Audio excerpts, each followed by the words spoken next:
Assalamualaikum warahmatullahi wabarakatuh. Perkenalkan, nama saya Maksi Duta Pratama, NIM D1A 021044. Di sini saya akan menjelaskan tentang abad pertengahan. Jadi, abad pertengahan adalah periode dari abad ke-5 hingga abad ke-16. Abad bermula sejak runtuhnya Kekaisaran Romawi Barat dan masih berlanjut manakala Eropa mulai memasuki abad pembaruan dan abad penjajahan. Kemunduran Romawi merupakan awal masa abad pertengahan. Pada abad ini ditandai dengan ketidakbebasan pemikiran manusia dalam bingkai agama Kristen Ortodoks yang sangat dominan. Masa ini memiliki ciri yang khas, bahkan disebut sebagai masa kegelapan bagi peradaban manusia. Pemikir-pemikir yang dianggap mewakili abad ini adalah 1. Agustinus merupakan penganut taat agama Kristen yang diangkat menjadi uskup di Hippo religius di Afrika Utara.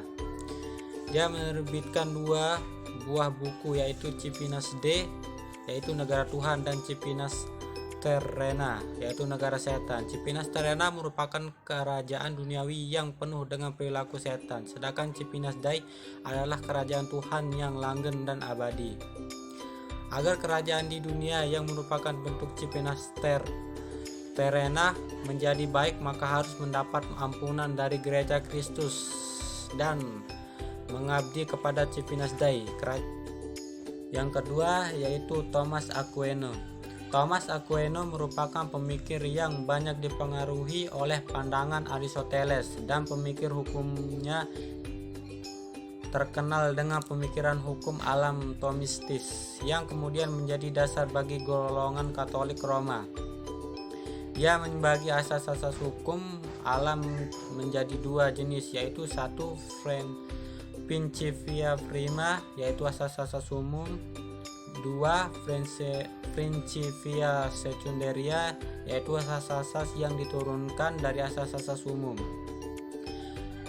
Dia juga membagi hukum menjadi 4, yaitu 1. Lex aeterna, yaitu hukum abadi.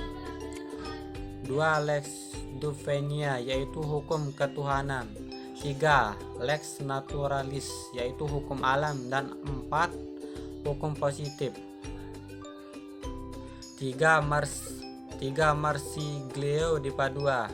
Marsiglio di Padua, atau yang lebih sering disebut dengan Marsilius dari Padua, adalah anggota golongan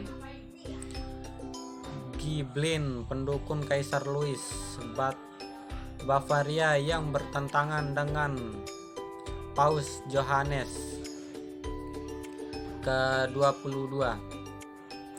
Negara menurut Marsilius adalah badan yang hidup bebas dan mempunyai tujuan untuk mempertahankan perdamaian dan memberi kesempatan pada rakyatnya untuk berkembang bebas. Tugas utama negara untuk itu adalah membuat undang-undang demi kepentingan kesejahteraan rakyat. Kekuasaan tertinggi dalam negara terletak pada lembaga pembuatan undang-undang. Pembuatan undang-undang adalah rakyat, jadi kekuasaan tertinggi ada pada rakyat. Pemerintah harus bertanggung jawab kepada rakyat. Paus juga harus dipilih oleh rakyat.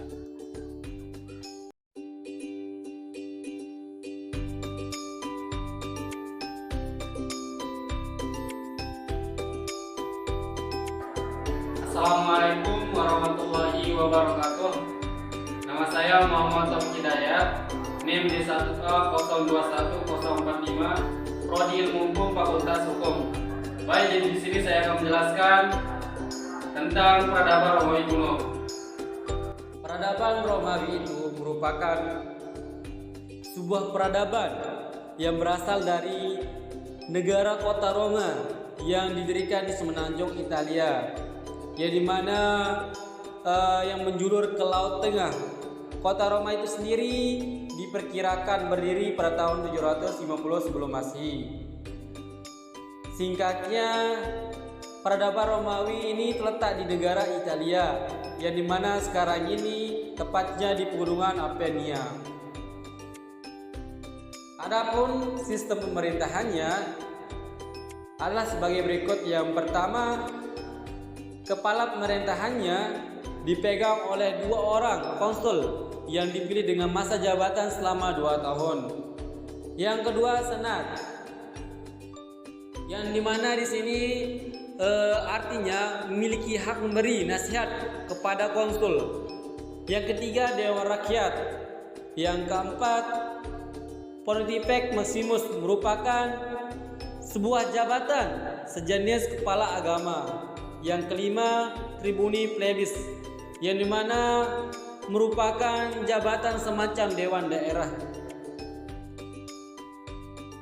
Selanjutnya, masyarakat Romawi ini pada umumnya terbagi menjadi 2 golongan. Yang pertama, golongan patricia, atau bisa dikatakan atau disebut golongan bangsawan. Golongan ini megang kekuasaan di Roma sebagai warga penuh. Yang kedua, golongan plebecia atau rakyat rendah. Golongan ini boleh mendirikan tribuni plebis, atau salah satu konsulnya berasal dari plebecia, untuk mengatur kehidupan bernegara, yang dimana mereka menyusun sebuah undang-undang tertulis. Yang pertama yaitu Leges Duodecim Tabularum, yang berupa 12 lempengan tembaga, yang dimana semula pada tahun 750 sebelum Masehi, peradaban Romawi ini dipimpin oleh seorang raja dengan sistem pemerintahannya kerajaan. Adanya sikap kediktatoran, raja sering memicu terjadinya keributan antara rakyat dengan pemerintahannya, sehingga pada saat pemerintahan dipegang oleh Raja Tarquinius terjadilah pemberontakan besar, sehingga pada tahun 510 sebelum Masehi sistem pemerintahan berubah menjadi republik, yang dimana saat itu pemerintahan berupa republik dipimpin oleh 3 orang triumvirat. Selain itu, pada masa ini wilayah kekuasaan bangsa Romawi ini membentang luas dari wilayah Spanyol bagian barat, Jerman, Palestina hingga Mesir bagian timur.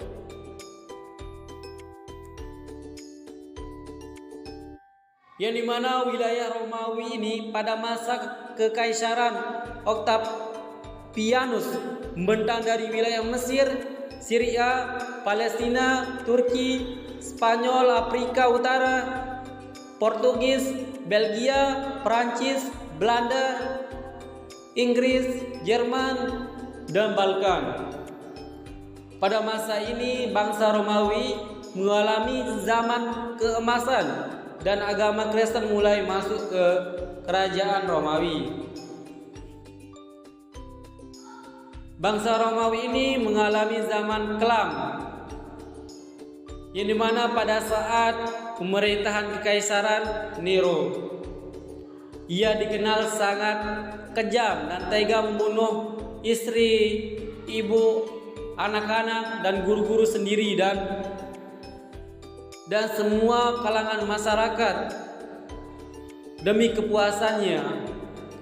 Ia juga membunuh orang-orang Yahudi dengan cara dibakar hidup-hidup sekitar 40.000 orang. Mungkin hanya ini yang dapat saya sampaikan, kurang lebihnya mohon maaf. Wabillahi taufiq wal hidayah. Assalamualaikum warahmatullahi wabarakatuh. Hidup mahasiswa, hidup rakyat Indonesia, hidup perempuan Indonesia.